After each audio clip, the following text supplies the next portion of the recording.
Hello everyone, আসসালামু আলাইকুম। কি অবস্থা সবার? Welcome back to my another daily blog. যেহেতু ডেইলি ব্লগ, তাহলে প্রত্যেক দিন কিছু না কিছু করতে হয়। আজকে আমি যাচ্ছি সকাল সকাল কুমিল্লা বুড়িচং থেকে কুমিল্লা মাঝিগাছা মসজিদ গেট। আসলে হঠাৎ করে কবুতর পালতে অনেক ইচ্ছা করতেছে। কবুতর কোথায় আছে নেটে অনেক ঘাটাঘাটি করার পর সুবোধের সাথে ব্যবসা করে কুমিল্লা রাজগঞ্জের মধ্যে একটা আঙ্কেল, তো ওনার বাসার মধ্যে অনেক কবুতর আছে। তো আজকে যাচ্ছি ওনার বাসায় কবুতর আনার জন্য। অবশেষে আমরা চলে আসলাম ওনার বাসায়। ওনার বাসার কাছে একটা ছোট্ট চা দোকান ছিল, ওইখান থেকে আমাদেরকে চা খাওয়াইলো সকাল সকাল। যাই হোক, আমরা খাওয়া দাওয়া শেষ করে চলে আসলাম ওনার বাসার ছাদে। উনি অনেক সুন্দর সিস্টেমে ওনার কবুতরগুলো লালন পালন করতেছে। ওনার থেকে 6 জোড়া কবুতর নিয়ে নিলাম। বাড়িতে আসার পথে বাজার থেকে কিছু কেনাকাটা করে নিয়ে আসলাম। কোস্টিপ কিনে নিয়ে আসলাম, তারপর সরিষা নিয়ে আসলাম, ওষুধ নিয়ে আসলাম। দূর থেকে আসছে ক্লান্ত, এই কারণে গম, ধান, চাল, তারপর ভুট্টা, মানে মিলিয়ে জিলা সবগুলো একসাথে মিক্স করে তারপর আমরা খাওয়াবো। তারপর নিয়ে আসলাম একটা পানির পাত্র আর খাবারের পাত্র। যেহেতু আমি এগুলোকে খাঁচায় বন্দি না করে মুক্ত অবস্থায় পালবো,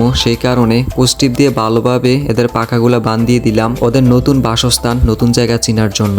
এগুলোকে আমি প্রায় 6 থেকে 7 দিন আর পাখাগুলা বান্ধিয়ে রাখবো, কারণ অতীতে আমার অনেক কবুতর উইরা চলে দিতেও রাখতে পারতাম না। আমি আগে অনেক কবুতর পালতাম। আজ থেকে 6 বছর আগে আমার নানু আমাকে 1 জোড়া কবুতর কিনে দিছিল, আমার মামা দিছিল আমাকে 1 জোড়া কবুতর। এই 2 জোড়া কবুতর থেকে আমি 7 জোড়া কবুতর করছিলাম। যখন কুমিল্লা হোস্টেলে চলে যাই, তখন এই কবুতরগুলো নষ্ট হয়ে যায়। এগুলোর পাখা বান্ধা শেষ। এখন এগুলোকে খাবার এবং পানি দিব।